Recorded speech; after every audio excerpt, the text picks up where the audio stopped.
Halo sahabat-sahabatku, kita ketemu lagi nih hari ini dengan istri aku.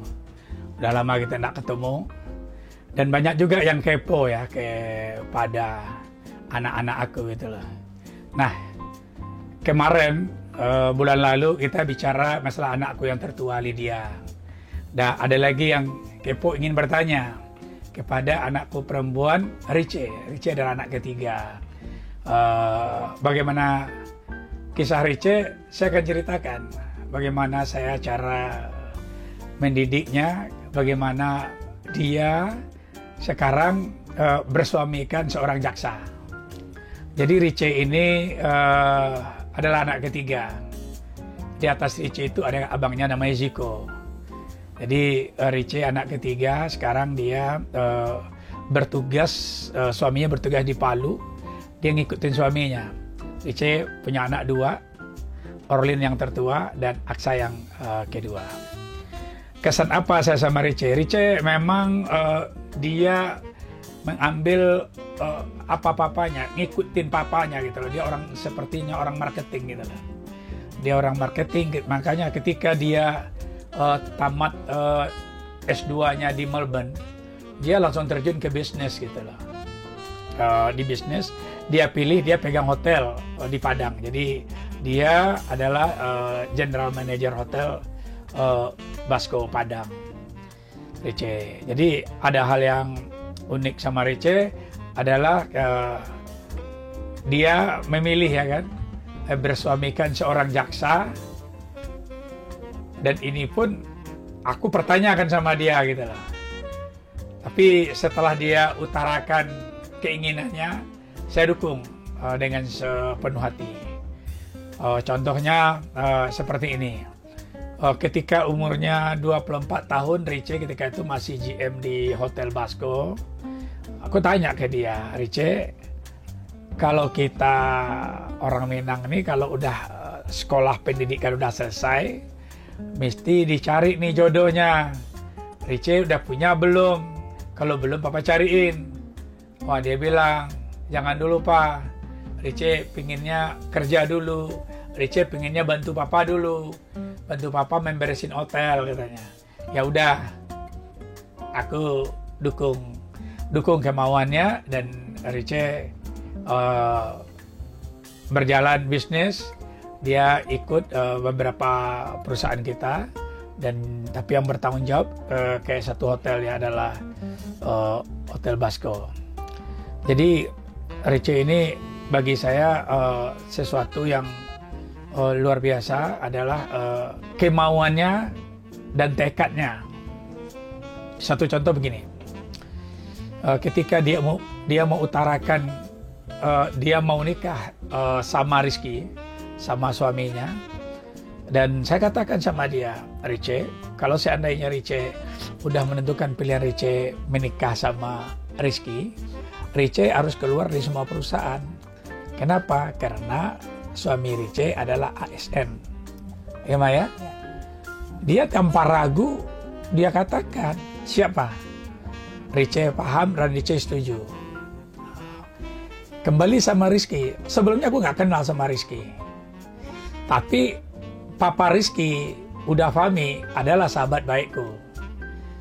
Sahabat baik sekali. Nah, satu ketika, mungkin waktu itu Riche masih kuliah ya. Mungkin Rizky masih kuliah juga. Kami pernah cerita sama Uda Fahmi. Jadi besan saya itu namanya Uda, saya panggil Uda, dia Uda Fahmi, dia seorang jasa. Terakhir jadi Kejati di Sumatera Barat. Kami bercerita, kita ngobrol, di mana inti ngobrolnya kami akan memperkenalkan anak kami gitu loh.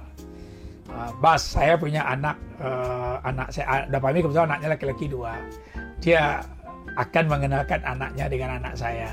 Saya katakan, ada dah, saya punya anak lagi mengambil studi S2 di Melbourne di Australia kan. Nah, kalau nanti memang jodoh, ayo kita kenalkan gitu loh. Jadi sampai di situ akhirnya Uda Fahmi selesai di menjadi Kejati Sumatera Barat, dia pindah ke Kajagung kan. Tidak berapa lama Uda Fahmi itu telepon saya gitu loh. Ketika itu telepon Dan waktu itu aku lagi golf gitu loh, telepon, Bas, Rice di sini katanya. Di mana ada? Saya bilang di Pariaman. Saya cukup kaget juga, kok ada Rice ada di Pariaman di rumah udah Pami. Ini yang si Bas kenalkan, yang mau dikenalkan sama Rizky katanya. Oh iya ada, saya bilang, udah. Oh saya udah ketemu Rice, saya sudah setuju. Kapan kita atur pernikahannya gitu ya, Maya? Waduh, saya juga kaget juga.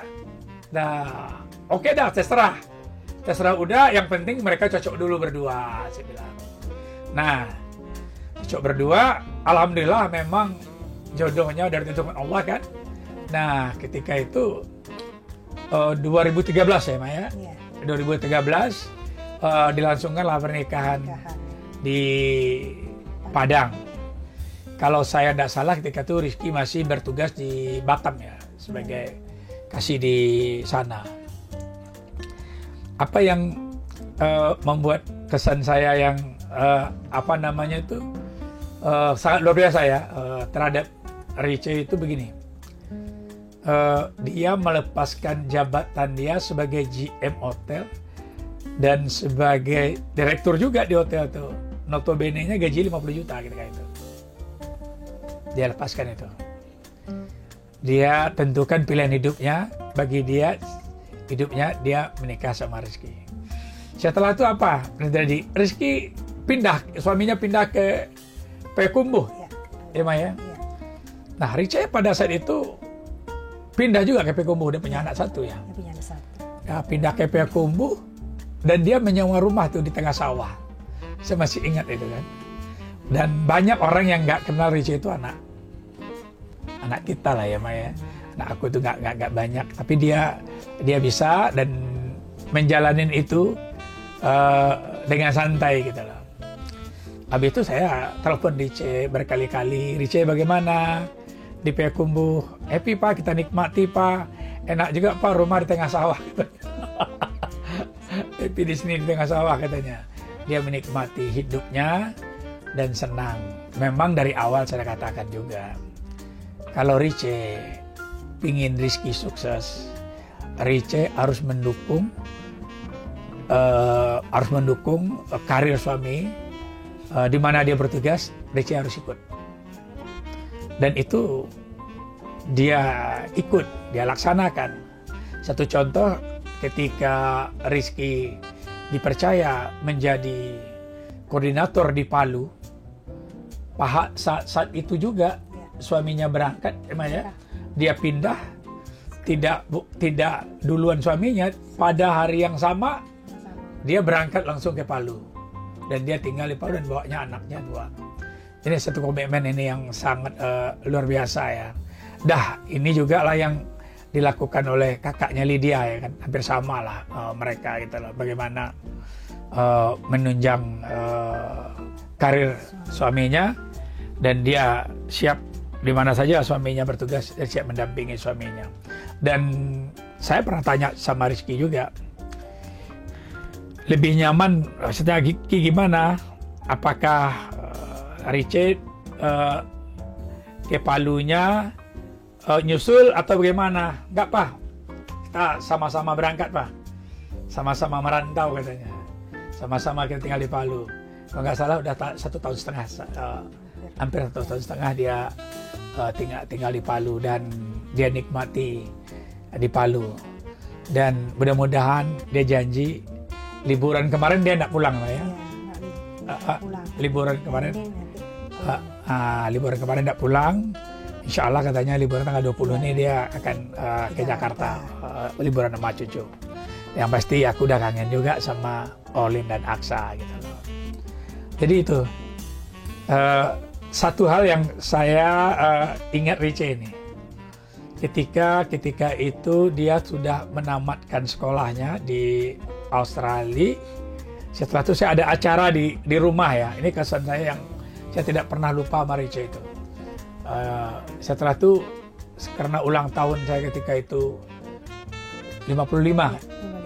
Nah ya kan, ulang tahun, dan dia diminta tanggapan di mic ya, di pentas gitu loh, tentang papanya. Nah, di situ dia ada adiknya juga, ada Brian juga, ada adik kakaknya hadir. Apa katanya sama saya di atasnya, mohon maaf apa katanya, dulu Riche itu menganggap papa itu kejam katanya. Lah, kejam? Kenapa Riche sampaikan seperti itu? Karena ketika Riche sekolah di luar negeri, di mana teman-teman Riche yang Riche tahu kalau papanya mungkin levelnya papa jauh di atasnya, tapi mereka tinggal di kondominium, mereka pakai mobil, sedangkan kami sama Rara, adik kebetulan sekolah sama adiknya berdua, kami naik bus, kami tinggal di apartemen yang notabene-nya lantai itu kita naik tangga katanya. Setelah itu yang luar biasa lagi Pak katanya, 3 bulan sekali, 6 bulan dan setahun orang tuh datang ke melihat anaknya. Papanya datang, ibunya datang, keluarganya datang melihat anaknya yang lagi sekolah. Sedangkan kami sama Rara tidak pernah kedatangan papa sampai Riche di wisuda katanya. Nah, satu ketika Riche telepon adik Riche, Brian katanya. Itu Brian sekolah di Australia kan. Nah, Brian juga menyampaikan seperti itu. Papa juga nggak pernah datang dan nelpon pun jarang katanya. Tapi kan itu yang Riche rasakan. Tapi Pak katanya, setelah kami menamatkan kuliah ini, malah Riche lebih cepat, Brian malah 2 tahun lebih awal. Baru kami menyadari Pak katanya. Teman-teman Riche yang tadinya beli mobil, beli ini, sampai sekarang mereka belum tamat. Sedangkan kami telah menamati kuliah kami lebih awal katanya. Jadi prasangka Riche, mohon Bapak maafkan Riche gitu. Itu terbuka loh dia ngomong itu. Dan saya juga terharu ketika dia ngomong seperti itu. Dan itu memang menjadi komitmen saya dengan mamanya Riche. Karena kami itu begini, mendidik anak itu bukan dengan uang gitu loh. Jadi kalau anak itu mamanya dia mau pergi sekolah ke luar negeri, waktu SMA mereka berangkat dulu sendiri. Mereka jalan dulu, nah melihat sekolahnya, dia cari sekolah sendiri. Setelah itu dia bikin proposal. Nah, dia bikin proposal, sekolah segini, uang bus segini, uang belanja segini, biasanya sama mamanya di $40 lah ya. Dilebihkan 1 bulan cuma $40 gitu loh. Nah, alasan kita kenapa kita memberinya seperti itu, karena kalau uang itu berlebih banyak, nanti dia kan bisa saja duduk di kafe, kawan di sana, nonton di sini, nonton. Jadi artinya tidak fokus gitu loh. Nah, akhirnya, dan saya juga seperti itu juga. Dia juga, aku tidak pernah lihat sebelum dia di wisuda. Dan ada satu komitmen lagi, kalau seandainya dia telat dari yang direncanakan kuliahnya, dan kita janji tidak datang termasuk mamanya. Itu yang kita tekankan. Alhamdulillah anak-anak rata-rata lebih cepat daripada yang direncanakan gitu loh. Jadi seperti itu. Jadi alhamdulillah sekarang semuanya berjalan lancar ya. Riche juga saya lihat bagaimana dia juga mendukung tugas suaminya. Nah, satu contoh begini, satu ketika dia ngobrol sama saya, ketika dia dari Payakumbuh, dia pindah ke Jakarta, ketika itu didinaskan di tinggal di Tangerang, setelah itu balik lagi ke Jakarta, tinggal sama kita di sini. Itu sampaikan ke saya, mumpung di Jakarta Pak, mumpung udah Rizky lagi bertugas di Kejagung kan. Nah, bagaimana kalau dia mengambil S3? Wah, saya sangat setuju sekali. Saya dukung, dan Rizky kuliah ambil S3 di UNPAD ya, UNPAD Bandung. Alhamdulillah tepat pada waktunya dia juga menyelesaikan S3-nya. Umur 37 tahun ya, dia menyelesaikan S3-nya. Jadi setelah itu dia pindah ke ke Palu sekarang, di Palu. Jadi itu cerita Richie itu seperti itu anak aku itu. Tapi berbeda dengan kakak-kakaknya. Richie sama saya, dia suka olahraga. Sama Rizky. Jadi kalau dia waktu di Jakarta, kami selalu bersepeda sama dia. Saya sama mamanya, Rizky sama dia, kami selalu mengelilingi Jakarta gitu loh. Jadi suka bersepeda, suka olahraga. Pokoknya dia berenang, suka dia. Sama Rizky juga suka nge-gym dan lain sebagainya. Dan sekarang pun mereka ke Palu pun suka bersepeda di Palu. Jadi itu hal yang menurut saya anak perempuan saya yang kedua ini sangat mendukung tugas suaminya dan tidak ragu ya. Tidak ragu. Yang paling hebat di itu adalah dia pandai menyesuaikan dirinya di mana saja suaminya bertugas. Artinya dia pandai terhadap pimpinannya, dia pandai juga terhadap setara dengan dia juga bisa beradaptasi dengan bawahannya gitu. Kalau yang dia khususnya ya yang di TNI ya, kita pasti support dia, pendidikan dia kan. Pertua suaminya Lydia sekarang Sesko TNI. Rizky kita support bagaimana kalau dia jaksa itu kan selain dia sudah S2 bidang hukum, kita dukung dia mengambil S3 udah selesai. Nah, sedangkan yang polisi, si Galih pun dia sudah menyelesaikan S2 PTIK-nya, insya Allah tahun ini juga dia menyelesaikan S3-nya ya. Nah juga kalau yang dokter bagus dia menyelesaikan semua dia. Spesialis bedah plastik, juga manajemen rumah sakit, banyak sekali yang dia selesaikan. Jadi ahli luka bakar dan lain sebagainya. Nah sedangkan si David, menantu aku yang Sisi dokter gigi juga, dia pengusaha dan dia juga sudah menyelesaikan juga S2-nya gitu loh. Jadi dia lagi sudah selesai S2 dan aku dukung gitu loh. Jadi artinya kalau untuk pendidikan saya dukung habis lah, dukung full bagaimana mereka harus mampu bekerja benar, bersaing yang sehat. Yang penting di mana tempat mereka bertugas, mereka harus meninggalkan sesuatu yang baik, yang bisa diingat orang gitu lah. Itu yang saya tekankan sama anak-anak saya gitu. Mendukung sepenuhnya mereka mengikuti suaminya berdinas gitu. Ibu selalu mensupport. Jadi kami berdua ini selalu aja mensupport. Yang penting bagaimana anak kita sukses ya. Tapi selalu kita sampaikan kepada anak-anak ya Maya, bagaimana hidup itu ada prosesnya yang harus dilalui gitu loh. Tidak semerta-merta harus jadi orang besar gitu loh. Untuk menjadi besar itu harus ada dari bawah, harus melalui proses gitu loh. Alhamdulillah anak saya tuh memahami Maya, dia memahami anak-anak untuk proses itu dia pahami gitu loh. Sampai sekarang alhamdulillah lancar semua. Jadi mereka bisa aja. Katanya setelah saya telepon, saya sering kontak anak-anak semuanya. Selalu saya telepon. Yang penting mereka dinikmati Pak katanya. Kalau dinikmati aman Pak, nggak ada masalah katanya. Gimana kabar? Saya bilang aman Pak, nggak ada masalah katanya. Justru Papa apa kabarnya katanya. Mama apa kabarnya katanya gitu. Gitu Ma ya? Ya.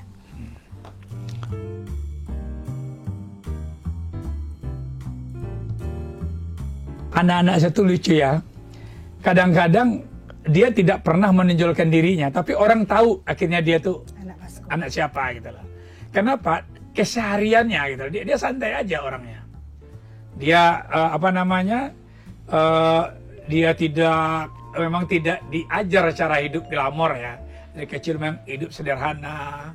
Ya bagaimana dia harus kita lihat mamanya Richie lah ya. Dia hidup di Palu. Suaminya adalah seorang koordinator. Koordinator itu kan ya koordinator ya, bertugas di sana. Ya dia harus menyesuaikan lah. Di koordinator itu kan di atasnya kan masih banyak jaksa-jaksa lain yang pangkatnya lebih tinggi. Nah, yang saya pantau itu gitu loh, dia bisa menyesuaikan dirinya gitu loh. Jadi artinya di mana aja Rizky bertugas, saya perhatikan Rizky itu komunikasinya cair dengan pimpin-pimpinannya, dengannya katakan dengannya Richie punya pimpinannya kan punya istri juga. Nah, istri-istri itu Rica cair gitu, Rica pandai gitu, dia bisa menyesuaikan dirinya. Artinya dia bisa menempatkan dirinya dimanapun dia berada. Jadi dia tidak perlu menonjolkan papanya. Kadang orang aja yang tahu, oh kamu anak Cibasko ya, gitu. Jadi akhirnya seperti itu gitu loh. Jadi emang dididik seperti itu gitu loh. Karena apa? Karena dia udah diterpa gitu loh. Dan dia juga pendidikannya S2-nya kan di luar negeri, dia udah paham, udah ngerti gitu loh. Apalagi setelah dia menikah dengan seorang jaksa, dia paham sekali apa yang harus dia lakukan. Mendukung penuh tugas suaminya dimanapun bertugas. Yang pasti sukses seorang suami itu pasti ada wanita pendampingnya yang mendukungnya. Itu kan? Ya, itu dipahami sama anak saya. Itu aja yang buat saya bangga sama dia gitu. Khusus untuk Rizky, Rice, nah, di situ ada 2 cucu opang, ada Orlin dan Aksa gitu loh. Yang penting Rizky tetap semangat. Dan dimanapun bertugas, nikmati saja. Dan hidup melalui proses. Kalau proses itu kita lewati, insya Allah masa depan yang lebih baik akan menunggu Rizky dan Rice dan keluarga. Itu pesan Papa. Pesan dari Mama, ya Rice sama Rizky kalau berdinas lagi di tempat ini dapat menyesuaikan lagi gitu. Di mana saja bertugas. Di mana suami bertugas.